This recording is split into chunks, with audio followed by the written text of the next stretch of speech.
Hey, folks, today is Friday, November 8th, 2019. Roland Martin Unfiltered, broadcasting live from the second annual Luxe Jazz Experience in Los Cabos, Mexico. As you see, folks are already assembling. The concert's going to be beginning shortly, but we still got a great show for you, folks. Former New York Mayor Michael Bloomberg looks like he may be jumping into the Democratic race. What the hell is he doing? I'm going to explain to you why this is a horrible idea and why I don't think he's actually going to do it. Also on today's show, a new report shows that Maryland has a larger black prison population than any other state. Also, a white restaurant manager who kept a black man with a disability enslaved for more than 20 years is headed to prison. What the hell? Also, Howard University football coach Ron Prince has been placed on administrative leave for abusive behavior. And a recent Washington Post op-ed questions Mayor Pete Buttigieg's claim that black people won't vote for him because he's homophobic. That actually was from a focus group. Is this a real thing or not? Folks, we got a packed show for you. It's time to bring the funk on Roland Martin Unfiltered. Let's go. He's got it. Whatever the miss, he's on it. Whatever it is, he's got the scoop, the fact, the find. And when it breaks, he's right on time and it's rolling. Best believe he's knowing. Putting it down from sports to news to politics. With entertainment just for kicks, he's rolling. It's on go, y'all. It's Roland Martin, Rolling with Roland now. He's funky, he's fresh, he's real, the best, you know he's Roland Martin now.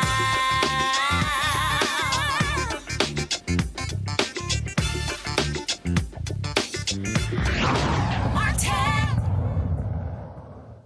Hey, folks, Roland Martin here, broadcasting live from the second annual Luxe Jazz Experience in Los Cabos, Mexico. I'm going to step aside right here, and so you'll see, folks, all of the different folks out here, they are assembling. It is an absolutely gorgeous, gorgeous day here in Los Cabos, Mexico. And a number of 14 different acts are going to be performing. Gerald Albright, Kirk Whalum, Donnie McClurkin, Incognito. Mark Curry, of course, is going to be the host of this whole deal. And so it's going to be a fantastic weekend. All the concerts will be live streamed on GFNTV.com. GFNTV.com. It's not too late for you to get your live streaming pass. Simply go to GFNTV.com to get your $10.99 live streaming pass. So every concert, all of the concerts, you will be able to actually watch live as it happens here in Los Cabos, Mexico. And so we're certainly glad to be here and glad that they're one of the partners for Roland Martin Unfiltered. Let's get on with the news of the day. Former New York City Mayor Mike Bloomberg last night made the moves to announce that he is going to be filing for the Alabama primary. Of course, Bloomberg has been back and forth, worth $52 billion. Apparently, he thinks that Vice President Joe Biden is fading, which is why he is jumping into the race. Really doesn't make much sense as far as I'm concerned. Let's go to my panel. Misha Cross, she is political commentator, Democratic strategist. Joseph Williams, senior editor, U.S. News and World Report. Also, Derek Holly, host of Reaching America On Demand podcast. Joseph, I want to start with you. I've long said that Michael Bloomberg is the Mario Cuomo of politics. Anybody out there who has any level of history remembers that Mario Cuomo toyed with the idea of higher office, running for president. Then, of course, he toyed with President Bill Clinton when Bill Clinton was going to nominate him to the U.S. Supreme Court. There was an airplane sitting on the tarmac, decided late, no, he's not going to do it. That's Mike Bloomberg. He's going to do something, then he's not. Then it's like, well, will he get in? Will he not? This, to me, is too late in the game. The reality is to have him jump in right now is not going to make a damn difference. Look, Tom Steyer, a billionaire, got in. He's still polling at 1%. Joseph, what say you? Well, just what we need. Another billionaire from New York running for the idea on its face is just kind of ridiculous to me because we're not in that position right now. We've already got a billionaire. People are not receptive to this sort of idea. Steyer's polling in the basement. Bloomberg, who is his constituency? Who is he looking to lure? Not to mention the fact that if he goes down to South Carolina, I guarantee you people are going to bring up stop and frisk. People are going to bring up some of the other initiatives that he had that were hostile towards blacks and browns in New York. He was the law and order guy. And I saw him at the convention in Philly in 2016. He sounded like he needed to be in Cleveland at the RNC because he was talking about all the things that the Democratic Party didn't need to do. And among those were kind of appeasing or going soft and nominating somebody like Hillary Clinton. He said the only reason why he was there was because he was her friend, and that's the reason why he was able to diss everybody else. I think it's a bad idea. Misha Cross, this is very simple, and that is Mike Bloomberg is a horrible choice to even be a Democratic nominee. The reality, will he appeal to independents? Will he appeal to moderates? Sure, but look at John Huntsman. John Huntsman could have been a great general election candidate, but he couldn't get through the primary. There is no way in hell Mike Bloomberg is going to be able to get through the Democratic primary. It's more than just the primaries, because it's going to be extremely hard for him to break through the rules to actually get on the debate stage. At the end of the day, you have to have a certain level of approval among various polls, and right now he's not doing that well. And I think that part of that is because the American public is used to him toying with, well, I'm going to get in and I'm not going to get in. He's done it about 4 times at this point, and through various elections. And I think that people are kind of tired of that. Also, more and more voters are pushing against this whole this idea of billionaires basically taking it all and ruling this country. And to have somebody else decide that this is what they're going to do, and to your point earlier, I think that part of the angst is also that he doesn't necessarily appear as a Democrat. And with a party that continues to grow more and more progressive, that moves away from the center to a certain extent, it's going to be a lot harder for someone who is like him, who I would probably argue is right of moderate at this point, to actually break through and have policies that make sense to a party that is trying to be more inclusive, that is trying to push forward in a lot of the policy and economic issues that we've seen create real hurdles for people across this country. Derek Holly, let's be real clear. First of all, Donald Trump is not a billionaire. Let's just be real clear with that. He's not. Okay. Here's what I appreciate, though, about Republican billionaires. What they focus on is what they do, and that is you take Sheldon Adelson. Sheldon Adelson every year goes, you know what? I'm going to spend $100 to $200 million every 4 years to elect a Republican. That's what Adelson does. The Koch brothers, that's what they do. Tom Steyer is wasting not great. He's a billionaire. He's wasting $100 million. He's going nowhere. Mike Bloomberg, wasting money. So the reality is this here. Those two could have a much larger impact on this race if Bloomberg says, I'm going to drop $100 million on PACs and also to drive turnout in critical places. Steyer says, I'm going to drop $100 million. That's $200 million alone that's separate from what the candidate is going to raise. That's how he should be spending his money, not running for a president, which is a joke. I agree with you that it's probably too late in the game for him to get into it right now. For all the reasons that everyone has talked about. But at the same time, the Democratic candidates right now, he feels like they're just not meeting the expectations of the voters or the Democratic Party. So, again, I don't think it's the right time for him right now, but someone needs to step up from the Democratic Party to take the lead. And right now it doesn't appear that Joe Biden's going to be it. And with Elizabeth Warren and her policies, I don't think she's going to win the nomination either.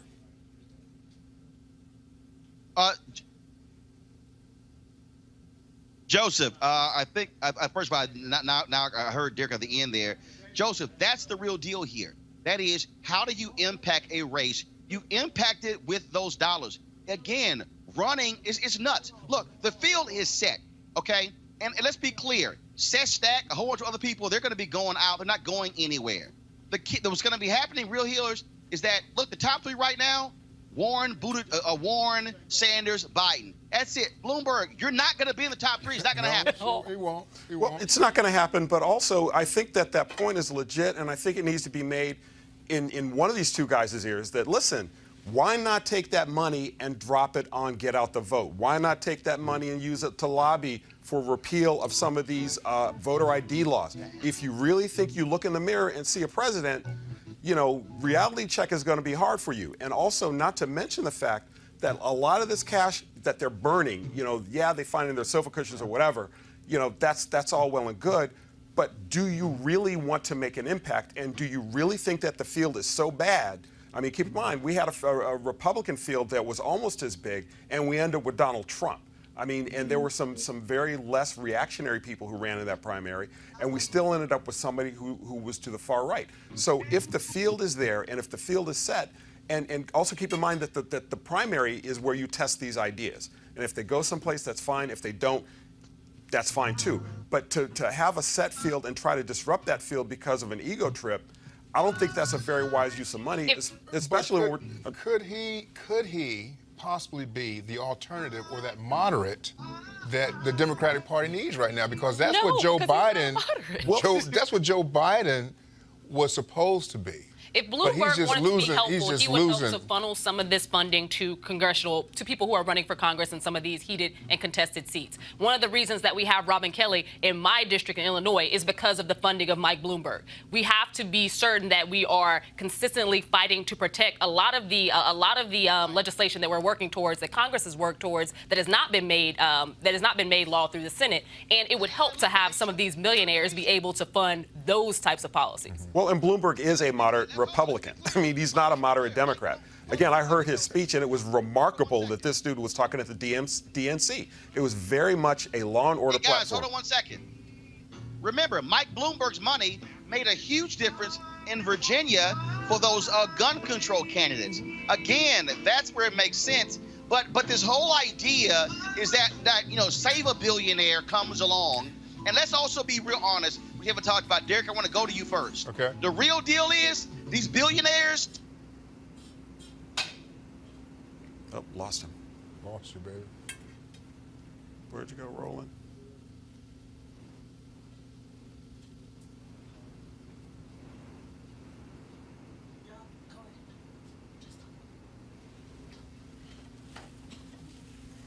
Well, the billionaires are going to look after their... I think his point is the billionaires are going to look after their own. Yeah, but one thing about Bloomberg, I didn't notice it earlier today, he just became he was a registered Republican until last year, midterm elections, he registered as Democrat. But I think right now, it's just as late in the game for him, but there has to be a middle ground with one of these candidates, because right now... But you don't think Klobuchar's in the middle ground? I agree with you. Klobuchar's in the middle ground? Yeah, this tells us more about the race than it does Bloomberg jumping in, because there are a lot of people who feel as though we don't necessarily have the moderate candidate who can win. But then we have another debatable point with we're seeing these huge fractions within the Democratic Party in and of itself, where you have these people who are left of the left, and you have these people who are trying to stay moderate. Then you have people who know that certain candidates aren't going to be able to get that diverse vote out, and they're not exciting people. So I think that does leave room for folks who may be on the fence, who have the type of money to jump in to think, hey, I could jump in and disrupt this. But why do you think he's doing this? I mean, does he really look in the mirror and see a president? I think he does. But I'm just looking at the field of candidates right now. No, but are they a president? Are either one of them the president? Yeah, but even apart from that, right? Take the field and put it aside, right? What about Mike Bloomberg makes him a president? Beto looked in the mirror and thought that he was going to be one. So I'm not going to say that it's not something that, people think of that probably don't have a snowball's chance in hell. But this guy has been on the fence about this 4 different times at this point.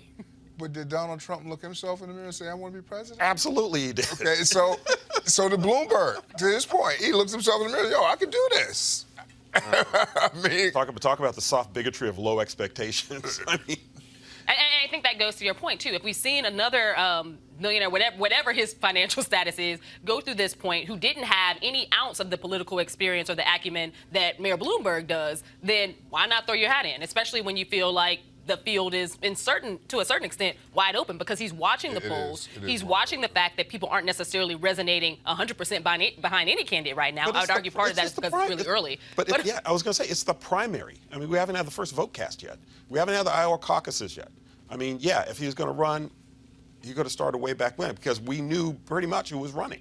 I think he assumed that Biden would have a much stronger resonance than everybody did. But he would have a much stronger resonance I don't think than everybody did. I think Biden is... He did. It was. I was just reading one of the article in the Post just a few minutes ago. He felt like that Biden would have been a solid candidate, but he's been sliding. For who? But that's kind of... I mean, Biden is 0 for 2, right? Yeah. Biden is 0 for 2. I'm with you. I mean, and he flamed out he flamed out after Iowa in 2008, and he flamed up before Iowa in 2018. But we can't deny that there are people who felt like he was heir apparent. And heir apparent to that throne means that, you know, he carried the Obama legacy and he was going to have a certain amount of people who backed him by the sheer basis of carrying the Obama legacy. And I don't think that that was a false estimation. What we're seeing is that, you know, performance-wise, your performance still matters. And I do think that, you know, we do have to say something about it being early. And after Iowa, we're going to see some things shift for people who thought that they were doing really well, who might not be doing really well. Right, a la Beto. Yeah. Kamala. Yeah. Corey. But do you take anything from the fact that all the candidates of color are polling in the single digits and can't get money? Is that like a thing? Absolutely. I think there's something to be said about that, and I know that we probably have a lot to say about it, but we do also have to take a break. There you go.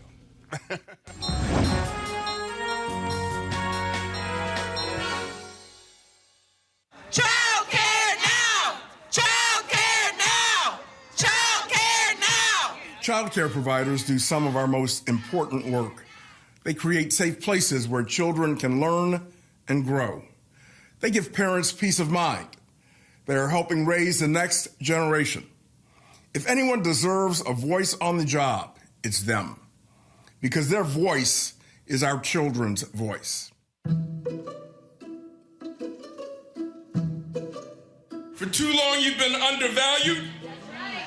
For too long, you have been overworked. Well, that stops today, because you now have a seat at the table. In California, after 15 years of struggle and setbacks, it's finally happening. The governor recently signed historic legislation empowering 40,000 in-home child care workers with collective bargaining rights. These skilled professionals will now get the respect they've earned for the essential work they do. They will have the opportunity to stand together in a strong union. Child care providers take pride in their challenging work, and they are fiercely dedicated. Many stay open 24 hours a day to accommodate parents who do shift work. But some make as little as $5 to $8 per hour. And many are forced to rely on public assistance just to pay the bills each month. They deserve better. The kids whose lives they enrich deserve better. With collective bargaining rights, child care workers will be able to raise their pay, negotiating higher reimbursement rates and better benefits. They can get the tools they need to do their jobs even better. They can fix a broken system and move us closer to child care for all. This will be the largest organizing campaign in the country. Child care providers have been uniting and mobilizing with their co-workers across California since 2003. Now, at long last, they will have the freedom to form a union, to build power together, to speak up together for themselves and the families they serve. You want to check out Roland Martin Unfiltered? YouTube.com/Roland S. Martin. And subscribe to our YouTube channel. There's only one daily digital show out here that keeps it black and keep it real. It's Roland Martin Unfiltered. See that name right there? Roland Martin Unfiltered. Like, share, and subscribe to our YouTube channel. That's youtube.com/Roland S. Martin. And don't forget to turn on your notifications so when we go live, you'll know it. You want to support Roland Martin Unfiltered? Be sure to join our Bring the Funk fan club. Every dollar that you give to us supports our daily digital show. There's only one daily digital show out here that keeps it black and keep it real. It's Roland Martin Unfiltered. Support the Roland Martin Unfiltered daily digital show by going to RolandMartinUnfiltered.com. Our goal is to get 20,000 of our fans contributing $50 each for the whole year. You can make this possible. RolandMartinUnfiltered.com. When you're live, changes happen and plot twists. I'm your host now. So a recent report released by the Justice Policy Institute shows that Maryland has a higher number of black prisoners than any other state.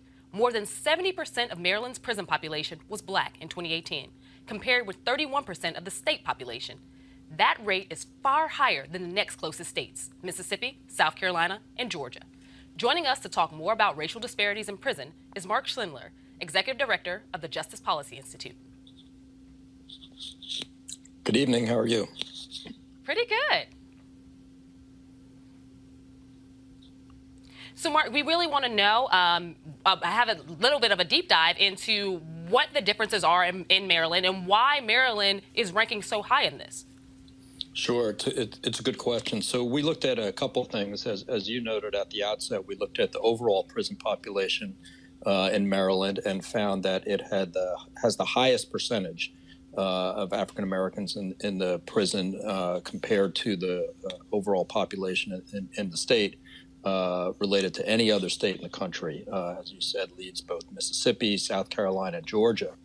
And we've been doing a lot of work in Maryland at JPI for about 20 years now. So this, in some ways, doesn't surprise us, but we thought it was important to highlight. We also looked at a particular subset of that population, and that's the people who are serving the longest terms, longest sentences in Maryland.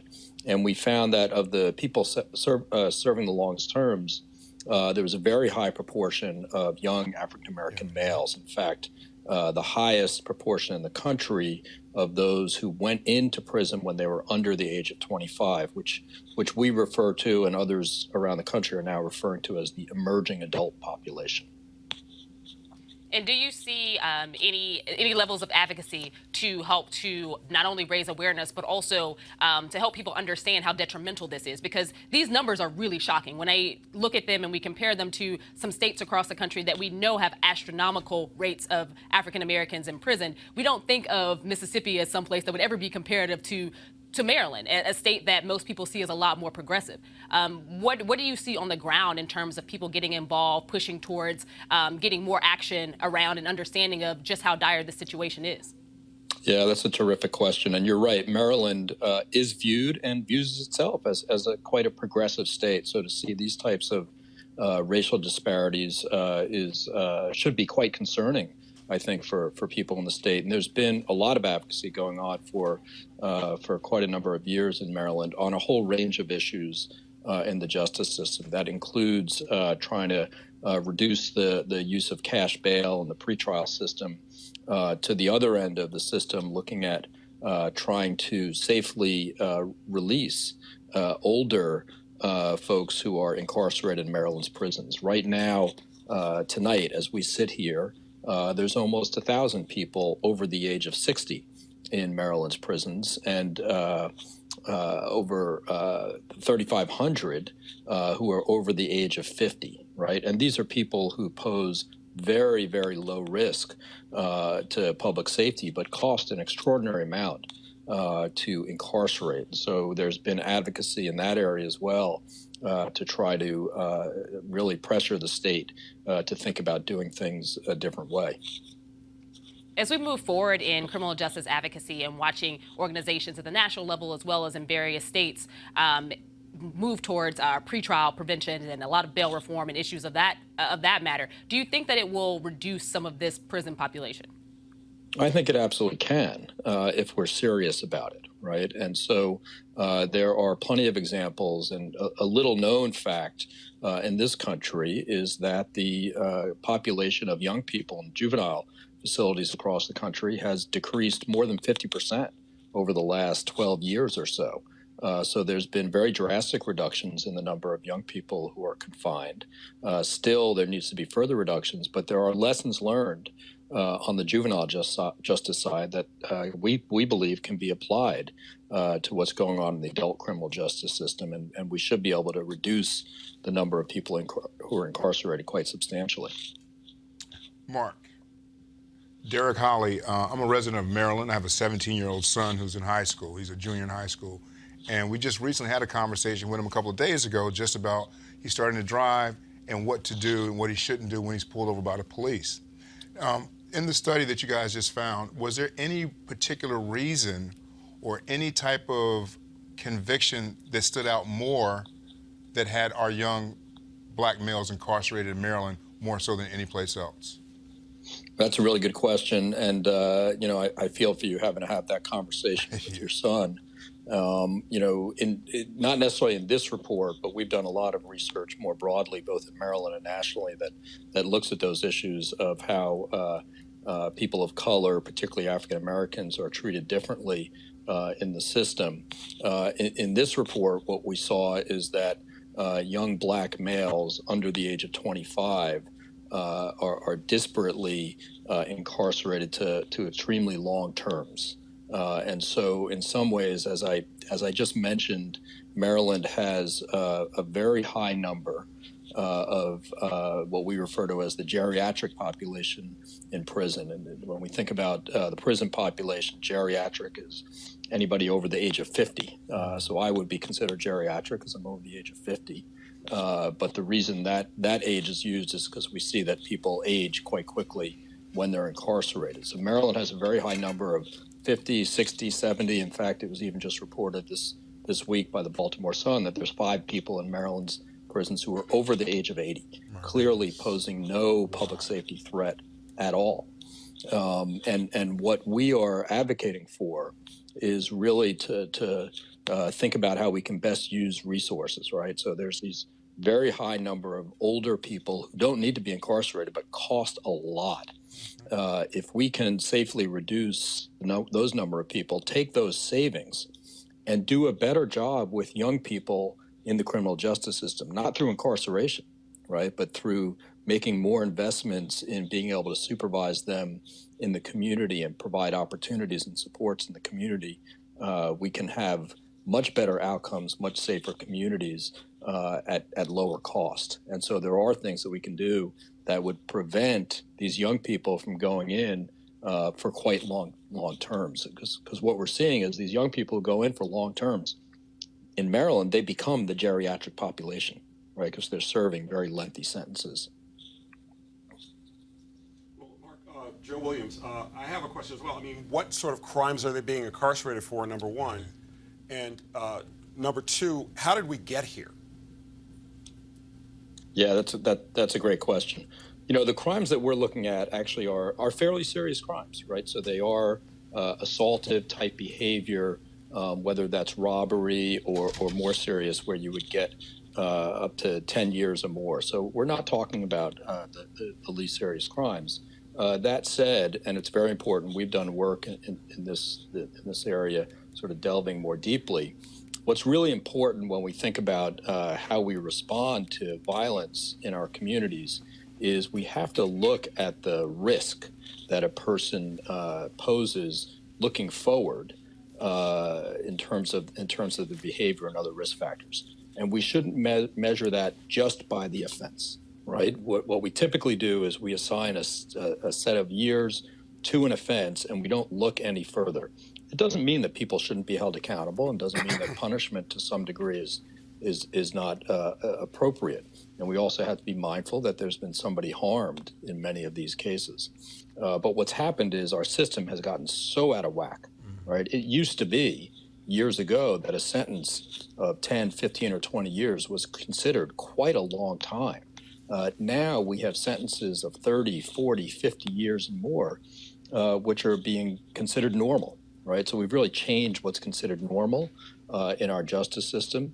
And we would suggest the reason that's been allowed to happen is because these sentences are being posed disproportionately on people of color. I would suggest that if most of the people who were incarcerated for long periods of time in Maryland look like me, white people, that we wouldn't have these very long sentences. We would figure out another way to do it that wouldn't result in people being incarcerated so long. Thanks, Mark. And we are running short on time, but I did have one question that I'm hopeful that you can answer quickly. It's going to be related to risk assessment tools. Obviously, you know what risk assessment tools are, but for our audience, risk assessment tools help to set the basis of how criminals are actually viewed and whether or not they should be released into the public. In many cases, these tools have been used and have been cited as being used incorrectly and have weighed more heavily on African Americans than they have on other populations. What do you think is the effect that the risk assessment tools in Maryland have had in terms of increasing this prison population? Yeah, it's an excellent question, and one that we need to look at much more closely. There's no question that risk assessment tools have been found, not all of them, but can be found to be racially biased, and when used incorrectly can absolutely exacerbate the disparate impact on people of color, particularly African Americans. What needs to happen, it doesn't mean that we shouldn't have risk assessment as part of the decision making within our system, but it should be just one data point, right? It should be just one piece of information that is considered, and we have to be very careful that the information that's used for risk assessment is not biased in terms of the racial impact. And that is something challenging to do, but we have to do the hard work to do it. Make sure that we're checking about how things are being applied. At the end of the day, the decision should be made by human beings, not by risk instruments, but it is information that at least should be considered. Absolutely, and thanks so much, Mark. My pleasure. Thanks for having me. According to a press release from the Justice Department, Bobby Paul Edwards received a 10-year prison sentence after he pleaded guilty to 1 count of forced labor. Edwards, the owner of J&J Cafeteria in Conway, South Carolina, forced John Christopher Smith to work extensive hours at the restaurant. Prosecutors said that Edwards would subject Smith to physical and emotional abuse when the victim made a mistake or failed to work fast enough, and he would beat him with belts, fists, pots, and pans at times. Edwards was also ordered to pay $272,952,000 in restitution to Smith, who is mentally challenged. Now we're going to hear from our panel on why this is a problem, how this happened in America, and how we could stop this from happening in the future. I think the bigger question is, how did it happen? And did this guy not have any family members or anybody that, a brother or sister or someone who could step in at some point and see that this was taking place? And for it to go on so long, I'm confused how it happened and how it took place for as long as it did. Well, I think that one of the reasons that occurs to me is that he's a disposable person, right? I mean, we have people who are mentally disabled all the time. I mean, they're wandering around on the streets every day, they're on the metro, and these are people who are not being tracked. They're disposable people. You know, they disappear. It's like they never even existed. So I can understand intellectually how it happens. How it happens in the United States is another question entirely, right? But even more than that, 20 years of this man's life, and he gets $272 million. $272,000, wasn't it? Yeah, $272,000 and only 10 years in jail. I mean, it's absurd. Yeah. I think there's a certain level of frustration there. I appreciate your point on this being a population that people don't necessarily always follow up on, check up on, and really pay much attention to. Which is why he abused him in the first place, because he knew nobody would check on him. And I think that that's something that we have to remember, especially with those who are disabled, those who have mental health issues, and all of these other things. I personally have an older brother who has a developmental disability. Even though he is 36, he has the mental capacity of a 12-year-old. So when you're talking about people who are often employed in restaurants like this, or organizations that literally seek to employ those who many times have these developmental or other disabilities, they do so under the code of they're helping them with their, with their development. They're helping them to actually maintain a job. But sometimes they do not treat them well. And I think that this is a very egregious case. But this happens, maybe not the slavery aspect of what was happening here, but those levels of abuses at various levels happen across the country every day for those of the disabled population. And again, I understand how this population can sometimes be, no one's following up on them, that kind of thing, but it wasn't just him, it wasn't just the worker, but it was also the employer. And so for no one to intervene for 10 years and see all this taking place, I'm just wondering what else is happening in South Carolina right now. Well, there you go. That was going to be my next point. Is this is the guy who got caught, right? This is the one we know about, and probably somewhere else in America, probably somewhere else in South Carolina or even the South, there's another case like this that's happening. And we've had at least 2 of them in the last 10 years that I can think of. So this is the one we know about, and it's part and parcel because they're not checking up on it. They aren't having social service agencies have been cut to the bone, so they don't do due diligence like they used to. And that is also part of the problem, is that we don't have the staff to make sure that people like this man don't get abused. It's unfortunate. And thankfully we have this case that has been highlighted here, and I'm hopeful that it will get highlighted in other news programs as well, because people need to know that this goes on. I don't think that there is a logical push to see things change when people aren't aware of what's happening. And I agree with your point that if it's happening in South Carolina, it's happening in other places in the country. And we need to make sure that people are willing to stand in guard and be able to fight for it as well. In a Washington Post op-ed entitled "The Ugly Lie About Black Voters and Pete Buttigieg," writer Jonathan Capehart reminds readers that African Americans have evolved on LGBTQ equality just like everyone else. According to the Pew Research Center, only 29% of blacks supported same-sex marriage in 2009. 10 years later, a majority, 51%, now does. Sure, that's lower than any other ethnic group, but not significantly so. Also citing that gap contributes to the intellectual laziness on this matter, especially while ignoring other relevant data points. So is black homophobia even a thing? Absolutely, it's a thing. And I'm not, you can look at the Pew Research and all that kind of stuff. I mean, I think in this poll, they only had a small number of black people that they polled for this. And you're talking about the focus group. Right, the focus group. What was it, 14 people? Yeah, it was a very small sample. What kind of results you going to get for 14 people? I mean, the two of us are going to disagree on something, right? So to say that, to use a pool of 14 people and to put this kind of research out, I think it's just false and misleading. Well, I think that there are a couple things going on. The first is that, yeah, it was a very small sample size, and that sample size does not speak for the entire African-American diaspora, right? This is just a small group of people. Does homophobia exist? In certain instances, yes, it does. Is it as widespread as it used to be? The numbers say it's not.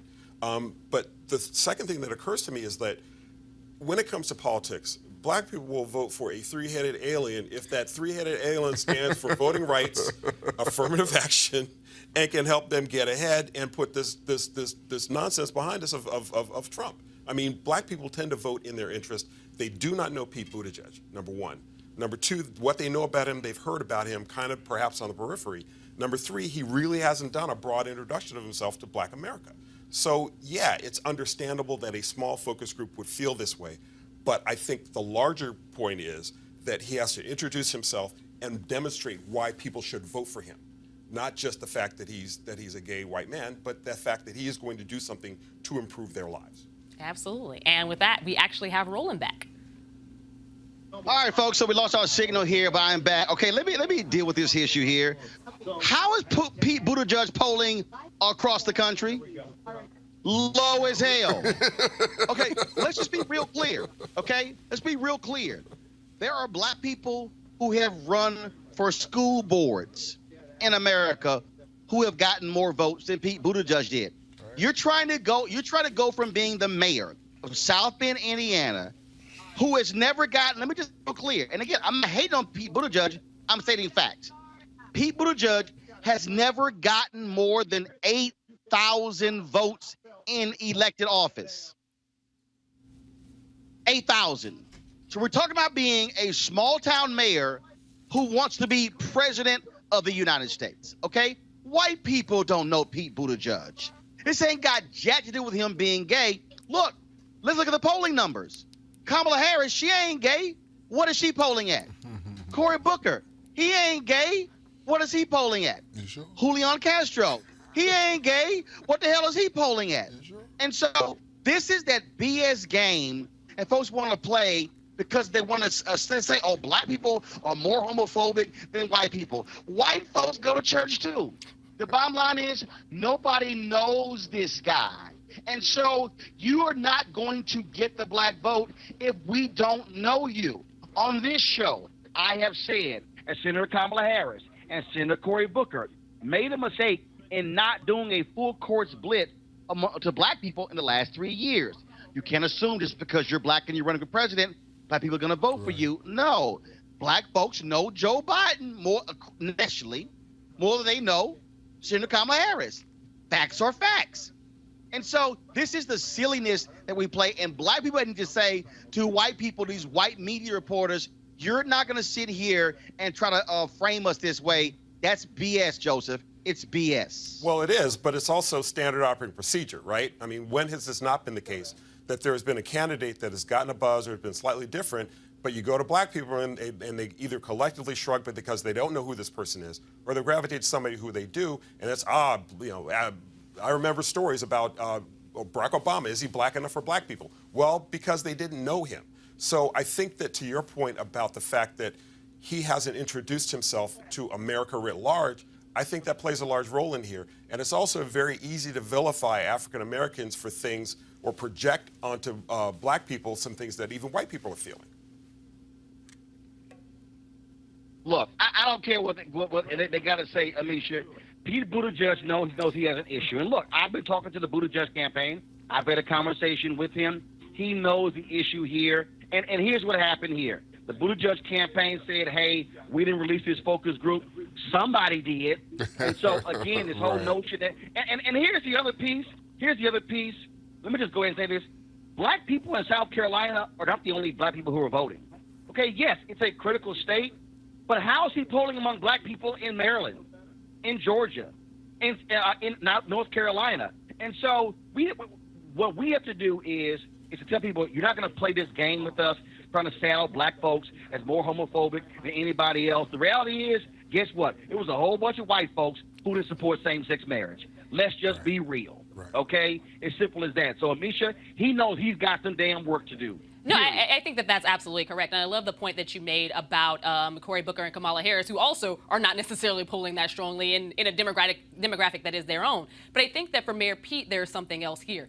As somebody who created the Douglas plan, which I personally think is a great plan, he hasn't necessarily marketed and been able to campaign on it in the black community in the way that he should have. When you create a campaign initiative specific towards black people, economic development, educational infrastructure, housing supports, healthcare, you should have an infrastructure around how you're going to talk about that to black people. I think that one of the hardest things that his campaign is now facing is that you're not going to make it in this election or be Trump unless you have black support. And they may be coming around to this ideology a little bit too late, but putting it off and saying that this is because black people don't support LGBTQ individuals is completely ridiculous, because I don't think that there is any more upset about or angst against LGBTQ community individuals in the black community than there is outside of the black community. There are religious sects and religious people of all races and demographics who may carry within themselves some idea of a lesser approach or a lesser appreciation for it. But I think that overall, it has to do with what policies will work for black people. Black people are going to vote for the policies that help move our community forward. And at the end of the day, if you're not able to transmit those, to have conversations about those, to appear that you are moving along with the black community to help move things forward and to help to bridge a lot of the gaps that we see in a lot of our economic situations across this country, you're going to have a hard time. Black people will Okay, now hold on. Let me introduce another topic that we have seen take place this week, and that is all of these folks on social media saying there's this erasure happening with Senator Kamala Harris. They say that Warren is getting all this attention and that people are ignoring Senator Kamala Harris. They talk about the fact that Higher Heights, a group represents 90,000 black women who endorsed Senator Kamala Harris. And then you had another group of about 100 activists who endorsed Senator Elizabeth Warren. Okay, Joseph, I want to go to you first, then I'm going to go to Amisha, then Derek. Here's the thing that I will say to people. This is the difference. The group that endorsed Senator Warren is a group of 100 activists who are active on social media. Even though a larger group, Higher Heights, endorsed Senator Kamala Harris, that was their board of directors. What should have happened with the rollout is that Higher Heights should have said to all of their members, we are endorsing Senator Kamala Harris, flood the zone talking about Senator Kamala Harris. And so I think people need to, people all of a sudden talk about erasure, but look, the Senator Harris's campaign has been up and down. It's been like a roller coaster, whereas Warren has been steadily building. And so, look, the responsibility to maximize attention with your endorsements ain't on the people on social media. It's on the candidate and their campaign. Joseph. 2 months ago, she was as hot as can be. She had the moment with Joe Biden. She smacked him upside the head about busing.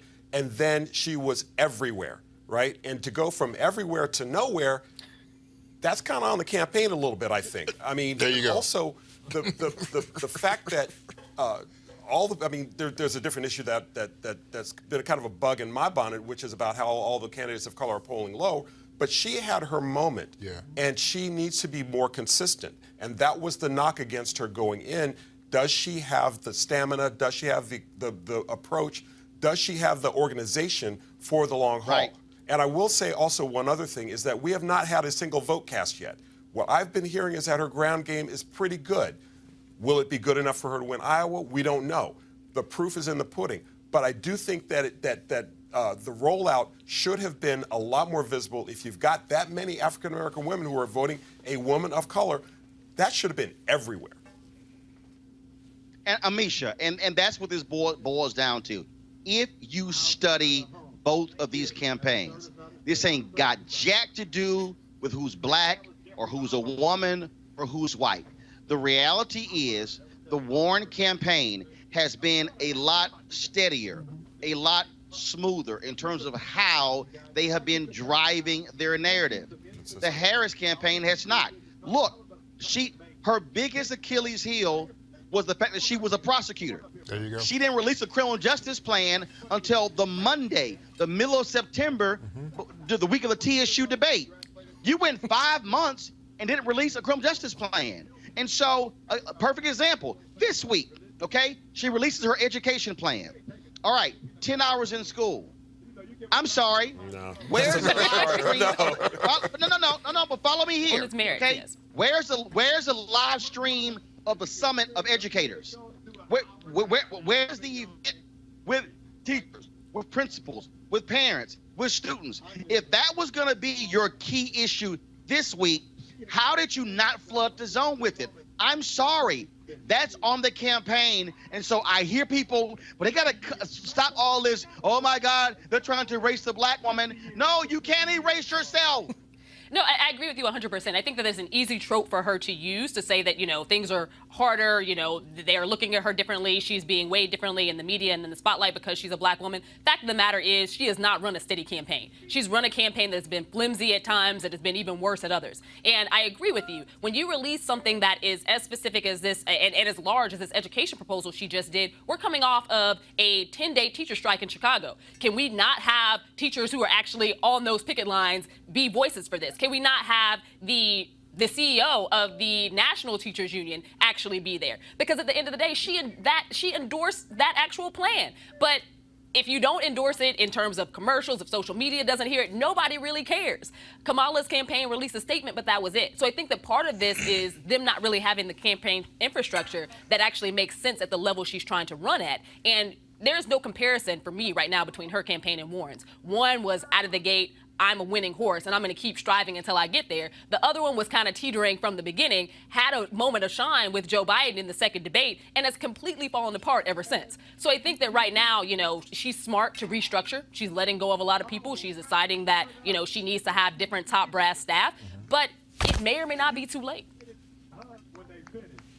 Derek, at the end of the day, when you run, you're gonna deal with bumps, okay? Warren dealt with the Pocahontas bump at the beginning of her campaign, but it's been a steady build. All of these people, and let me say this again, to all these people who are out here saying, Warren is the white woman getting more attention, let me remind you, the first two town halls, not the first two town halls, of the first town halls that were on CNN and MSNBC, the two highest were involving Senator Kamala Harris. Her campaign did not build on that. That's the problem, folks. And I think they now are trying to correct that. The question is, can they do it? The next debate, Derek, is November 20th. She is going to be at Tyler Perry Studio in Atlanta. Let me be clear. She's got to come out a hell of a lot stronger than she was in the TSU debate. She's going to have to come out smoking hot in November 20th debate. That's what she needs to do. Yeah, I agree with you. And I think right now she could possibly be campaigning for vice president. And so I look at how she's polling right now. She's shutting down different offices. She just shut down New Hampshire, and she shut down a couple of other offices right now. And I just don't think, I look at her as a prosecutor, Roland, and I look at her record in terms of what she did out there in terms of just locking up African Americans when she targeted them, the parents of truant students. And so when I look at her record that way, and it's not just her dropping the ball with her campaign, it's also her record. And I think a lot of people have looked at that over the last few months, which has also caused her to have a lapse in the polls right now. Hey, all I'm saying, everybody out there talking about erasure, no, that's on the campaign. You got to do what you got to do. First of all, folks, let me thank Derek, Joseph, and Amisha for being with us today. Sorry we lost the signal there. Again, we are here at the second annual Luxe Jazz Festival taking place here in Cabo. And so what's happening right now is, let me step aside. What's happening right now is Mark Curry, he's out here somewhere. He's walking around. He's walking around, sitting here, talking to folks. You see him right there. And so we've been here since yesterday. I'm gonna zoom in, Mark, right here, so you see what he's doing. But again, folks, we got a great audience out here. 14 days we're here. 14 days. I know I'm zooming out real fast. But 14 days, 14 acts, 3 days. If you want to watch the live stream, folks, what you should do is go to gfntv.com, and you can actually see the live stream. $10.99 for that live stream pass. And so that's what you should do. And so, folks, it has been great. I'm going to be back in studio next week. We've got the HBCU debate taking place, the HBCU rally taking place on the campus of, outside in Annapolis at the state capitol, trying to fight for funding for those 4 HBCUs. And so we are so glad to be here. We got a lot of things that are going on. We appreciate all of your support. If you want to support Roland Martin Unfiltered, all you got to do is go to RolandMartinUnfiltered.com. And then what you can do is you can join our Bring the Funk fan club. Every single dollar that you give goes to support what we do, as we, of course, cover the issues that matter to you. And so we always end the show. We always end the show by rolling the credits of the people who have supported us. And so you can give via Cash App, you can via PayPal, or register as well. And so look forward to seeing all of you. And so I'm going to go enjoy the concert here with all of our people. We're going to have a good time. And so thank you so very much. Again, gfntv.com. Watch the live stream. So I got to go. Y'all have an absolutely fabulous weekend. This is an early birthday present for me. I turned 51 on November 14th, so we're about to go have some fun here. And so y'all take care. Have a great one. Peace. No. Holla.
You want to support Roland Martin Unfiltered? Be sure to join our Bring the Funk fan club. Every dollar that you give to us supports our daily digital show. There's only one daily digital show out here that keeps it black and keep it real as Roland Martin Unfiltered. Support the Roland Martin Unfiltered daily digital show by going to RolandMartinUnfiltered.com. Our goal is to get 20,000 of our fans contributing $50 each for the whole year. You can make this possible. RolandMartinUnfiltered.com.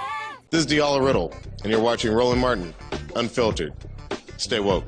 This is Director X, the director of Superfly on the red carpet or the black carpet, and you're watching Roland Martin Unfiltered. Yo, what up, y'all? This is Jay Ellis, and you're watching Roland Martin Unfiltered. Hi, I'm Chaley Rose, and you're watching Roland Martin Unfiltered. I'm Lex Scott Davis, and you are watching Roland Martin Unfiltered. Hey, what's up, y'all? It's your boy Jacob Lattimore, and you're now watching Roland Martin right now.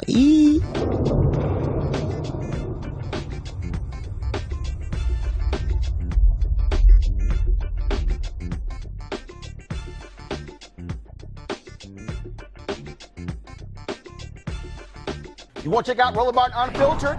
YouTube.com/Roland S. Martin. And subscribe to our YouTube channel. There's only one daily digital show out here that keeps it black and keep it real. It's Roland Martin Unfiltered. See that name right there? Roland Martin Unfiltered. Like, share, and subscribe to our YouTube channel. That's YouTube.com/Roland S. Martin. And don't forget to turn on your notifications so when we go live, you'll know it. Hey fam, want to check out Roland Martin Unfiltered, the blackest show on all of digital, cable, and broadcast. Check out our audio podcast. There's only one daily digital show out here that keeps it black and keep it real. It's Roland Martin Unfiltered. Press play.